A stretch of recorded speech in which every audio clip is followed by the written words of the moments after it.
वो सांची दरबार की जय। यही हसरत ए तलब है, यही आरजू है दिल में, कोई दूसरा ना आए अब मेरी ज़िंदगी में। हजूर बाबा दलीप सिंह जी जैसा दयालु रहमत के दरिया कोई दूसरा हम सभी की नज़रों में आज तक नहीं आ सका। मांगा 1 टका और उन्होंने खजाने ही हमें दे दिए। जबलपुर की बात है, हजूर सच्चे पातशाह जबलपुर दरबार में पूज्य माता जी के साथ विराजमान थे। बहुत सुंदर समय था। हजूर जी की प्यारी संगत हजूर जी की शरण में आती, अपनी समस्या हजूर जी के सामने रखती और पल भर में हजूर जी उनकी मनमांगी मुरादें पूरी कर देते थे। संगत रोता हुआ चेहरा लेकर आते और मुरादें पाकर हंसते हंसते वापस जाते थे। हजूर बहुत ही दयालु हैं। जो कोई भी आता वह हजूर जी के गुण गाता हुआ जाता था। साक्षात रब जो धरती पर स्वयं विराजमान थे और उनके संग आदि शक्ति का संगम। फिर तो कहने को बाकी ही क्या रहा। हजूर हर रोज़ कुछ न कुछ नया कौतुक किया करते थे और संगत उन कौतुकों को देख देख कर निहाल होती थी। गर्मियों के दिन थे। हजूर जी दरबार में विराजमान थे। पास ही हजूर जी के सेवक व अन्य कुछ संगत भी बैठी थी।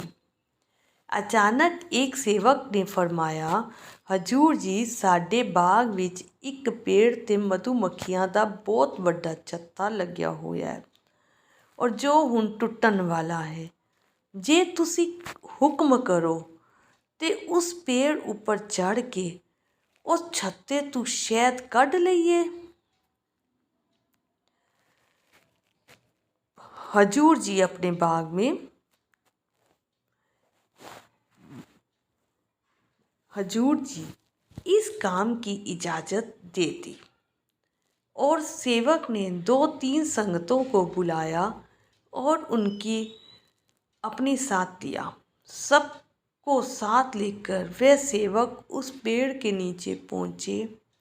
वहाँ उन्होंने पेड़ के नीचे आग लगाकर मधुमक्खियों को छत्ते से भगाया और फिर धीरे धीरे सारी शहद एक बाल्टी में निकाल कर नीचे ले ली और वो शहद से भरी हुई बाल्टी हजूर जी के सामने हाजिर की।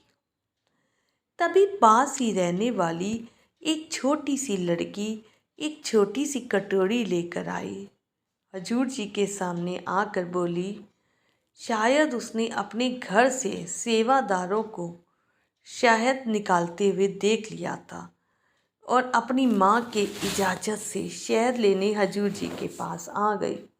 उस छोटी सी लड़की ने हजूर जी के आगे अपनी छोटी कटोरी रख दी और छोटी सी जुबान में कहने लगी कि पिताजी मुझे थोड़ी शहद दे दीजिए।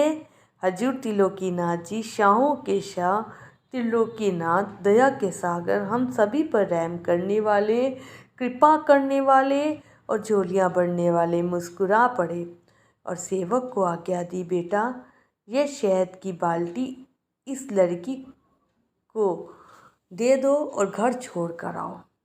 वह सेवक बहुत हैरान हो गए कि बहुत बड़ी मेहनत से ये शहद निकाला है और इस काम में लगभग पूरा दिन भी लग गया है। वे बोलना चाहते थे पर हजूर जी के सामने कुछ कहने की हिम्मत ही नहीं पड़ी। वहाँ पास ही परम पूज्य माता जी भी खड़े थे। तभी पूज्य माता जी के मुखारबिंद से निकला, हजूर जी तुसी यह की करन लगे हो? ए बाल्टी पूरी शहद तो भरी हुई है, क्यों दे रहे हो इस लड़की नू? थोड़ा शहद दे दियो ते बाकी रख लियो। बाकी रख लो। हजूर जी बड़ा मुस्कुराए और बड़ा प्यार से फरमाए, रानी साहिबा ए कुड़ी अपनी हैसियत दे हिसाब दे नाल शहद मंगन आई है और मैं अपनी हैसियत दे हिसाब दे नाल इनू देनी है। परम पूज्य माँ जी हजूर जी की जबान से यह जवाब सुनकर मुस्कुरा उठे।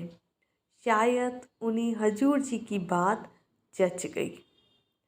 उन्हें पता था कि अब त्रिलोकीनाथ देने पर आते हैं तो सब कुछ संगत की झोली भी डाल देते हैं।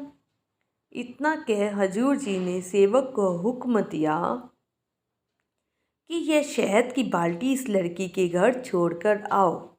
उस सेवक ने हजूर जी के हुक्म का पालन किया और शहद की बाल्टी उस छोटी लड़की के घर छोड़ने चले गए।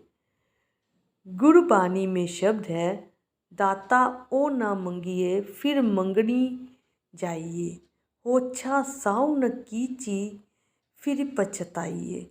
बोल सांची दरबार की जय, बोल शहंशाह त्रिलोकीनाथ की जय। संगत जी, साखी सुनाने में कोई गलती हो गई हो तो माफ़ कीजिएगा।